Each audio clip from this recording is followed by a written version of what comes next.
Hey there folks, thanks for checking the video out. Now before we get started about the Rieju Aventura, if you like the video, please click the like button and please subscribe to the channel. So yeah, the Rieju Aventura Rally 307. I've been thinking about it, and I'm in front of my KTM 450 EXE, the 2007, last year of the RFS engine. It's adventurized, and that's my lightweight adventure bike. It's relatively low maintenance in some ways, but also high maintenance as a bike in others. And 2000k oil changes, it's typical KTM service stuff. It's a torque monster and so forth. But I've been thinking more and more about like a lightweight adventure bike, under 160 kilos, fully fueled, 5,000, 6,000 k service intervals, as far as like oil changes, valve checks, all that sort of stuff goes. And the Rieju Aventura Rally has caught my eye. I called a couple of Rieju dealerships recently, and got some interesting news. So Rieju are actually going to be releasing the Aventura Rally, and I've been given a time frame, so it looks like the next 6 months. So it's late Feb, so the dealers reckon August to September 2026, which, I mean, the Rieju website clearly mentions the Aventura Rally, so that's that. There's no other details given there. But at least it's on the Australian website. That's a good thing. But yeah, the dealers apparently have spoken to Rieju, and that's the time frame they've been given.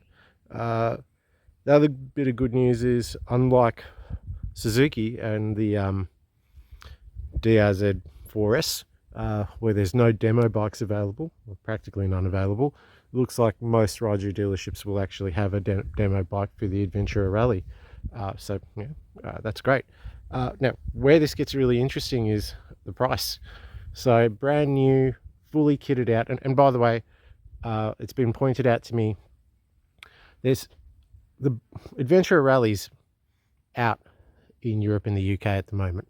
Okay, there's two versions of it. There's the standard version, and then there's the R version, where Aussies are getting the R version only, okay, which is great news, because the R version is the one that comes with the bash plate, better tires, a couple of extra goodies. Why confuse things? Australians ride hard, they want their bikes to ride hard, and they've just decided they're going to release the R version. But the R version, it looks like the price will be, based on what I've been told, walk out the door with a year's worth of registration, 9,000, potentially a little bit lower than that. 9k, not bad for a brand new lightweight adventure bike. So Rieju, huh? Yeah, I love the name for that company, by the way, right? So Rieju sounds like a Japanese company. It isn't. It's a Spanish company. It's the old GasGas before KTM bought them out. It's interesting to see that they've gone ahead and put their hands up for the lightweight adventure bike market. What's the bike? Well, the bike is pretty cool, actually. It's essentially a very well updated CRF300L, 293cc, 33 horsepower. Yeah, dry weight doesn't mean anything. Wet weight's meant to be fully filled up, 160 kilos. Two other big things: 21 litres worth of fuel and fully adjustable suspension. I mean, it absolutely trounces the CRF300L in that regard. 400k plus range on the fuel tank, and it sounds like, from the videos I've seen online for Rieju Adventure owners, it seems like they've nailed the suspension as well. So that's really good to see in here. It's got ABS as well, which is really important for some people, which is great. Definitely more power than the CRF300 Rally. So there's that. So yeah, it looks pretty cool. It's got the screen, it's got the the dash and all that sort of stuff. And from the reviews that I've seen online for the people who've been riding it, seems to have pretty good power throughout the power band, and also appears to be holding 110k continuously for highway use, which you really need for an adventure bike. At this point, not being able to do over 100 for periods of time doesn't cut it anymore. Yeah, otherwise, yeah, you might as well just go with a DR200 or something and scoot around on that. We've got the CRF300L, 300 Rally, and I think, that seems to be a bulletproof bike, but also seems to be pretty underpowered, under 30 horsepower. Suspension's pretty rubbish as well. A lot of people, when they get a CRF300L, well, they spend a fair bit of money on the suspension, redoing it, and after a while they either sell it or they put a big bore kit in, which is also big bucks. The thing with the Rieju Aventura Rally, doesn't appear that you'll need to do any of that stuff. The suspension seems pretty good out of the box. Apparently there's an upgrade there, okay, that you can get with better quality suspension. The power seems pretty good out of the box. The power up kit pushes it out even, pushes it even further. And yeah, fuel wise, or fuel storage, 21 litres. I mean, that's great.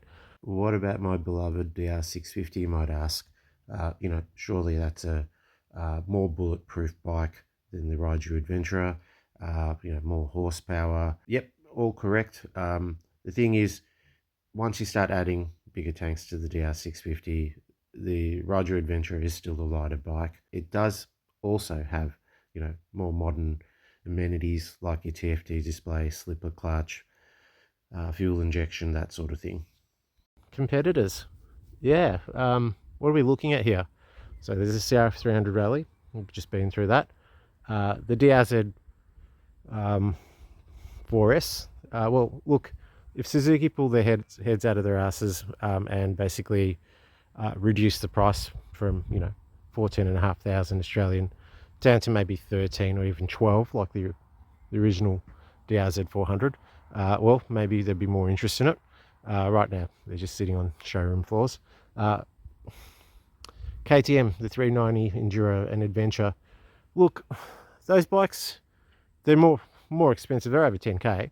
But the other thing is, they don't seem to have that much down low power. You they're all the power's on the top end with the KTM 390s, and that doesn't really interest me. I mean, you kind of need some. One of the reasons why I like that bike, the KTM 450, and I love my KTM 525 VXC and the DR650s. They've got that down low torque. You need that. You need that oomph. If I was a better rider, sure, I'd ride things like 125 cc two-stroke, but that's not how I kind of grew up riding my bikes, and it's not what I'm really looking for, or just top-end power. So the KTM 390, I don't know, it doesn't really do much for me. It's a lot heavier too, and less fuel than the Rieju 307. So yeah, I mean, I think where the Rieju Aventura 307R Rally, I don't know if I've combined all those words correctly there, but I think where it's going to get interesting is, well, two things. The warranty. Now, I've read online 2 years, 5 years. I couldn't get any kind of clarity on that with the dealers. They don't know themselves. If it's going to come out with a 5-year warranty, geez, they're going to sell like hotcakes. That's, that would be amazing. The other thing is, I was talking to one of the dealers and I was trying to figure out whether the bike was going to come clogged up to Australia with all the Euro 5 emissions crap, or whether they would just so a lot of the KTM 500 EXC and all that in the US, they're all clogged up. We get them clogged up in Australia, and I've spoken to a few KTM dealers, and they unclog them and sell them, right? So in Australia, we generally don't have to do, especially with like your KTM enduro bikes, we don't have to do all the ECU bullshit that the Americans have to do, right? So I'm curious as to whether the Rieju dealers will unclog the Aventura Rally when it comes to Australia, whether we'll actually need the power up kit, and if we do, well, how much is that going to cost? Yeah, those are the questions, and the warranty. I'd be interested in it. Yeah, it's got reportedly 5,000 km oil changes, which is great. Build quality, from what I've seen online, the people who own it, that have done reviews, seems good, you know.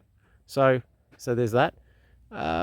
Time will tell. 6 months, $9,000. I mean, yeah, definitely interested. I will be checking out a demo bike and giving it a ride, and I think my wife will be too. I was showing her a video. One of these Zero lads was riding around on his new Rieju Aventura Rally, and she was like, that looks pretty good. That's the other big one, seat height. The bike doesn't look massive at all. It looks, you know, it's got a 35 inch seat height, looks fairly compact, looks, I mean, fully filled with 21 litres. It's meant to be 160 Ks. You don't have to have all the 21 litres in there. Speaking of which, I got sidetracked. Okay, so we've got one more potential competitor in Australia. It's not out yet, which is the Kove or Kove 450 Rally. There is an importer now, and it looks like that, and the 800 twin, the Kove 800 X Rally or whatever it's called, is coming out here too. Looks like the price is going to be 15,000. The Kove 450 actually looks like an awesome bike. All right, the fuel storage is out of this world. I mean, it's something crazy. What was it, 30 plus liters? The issue is the service intervals. I mean, it's 2,000 Ks. Apparently you can push it further. I mean, I can get 2,000 Ks out of this bike. I mean, yeah, a lot more power. Again, the Kove 450 Rally, all the power's on the top end. That's nice. Again, I'd much prefer having that down low grunt. So there's that. Some people like it the other way. No judgment, you know. But yeah, back around to $9,000 right out the door, and yeah, in 6 months it'll be out. I'm really looking forward to checking one out. What do you guys think? You know, what are your thoughts? Yeah. Tell me. Put stuff in the comments. Yeah, if you like the video again, well, like the video, subscribe to the channel. Thanks for watching. I'll be putting out more videos soon. I'm going to do a bit of a comparison between some of my bikes very soon. Anyway, thanks for watching, folks. Take it easy.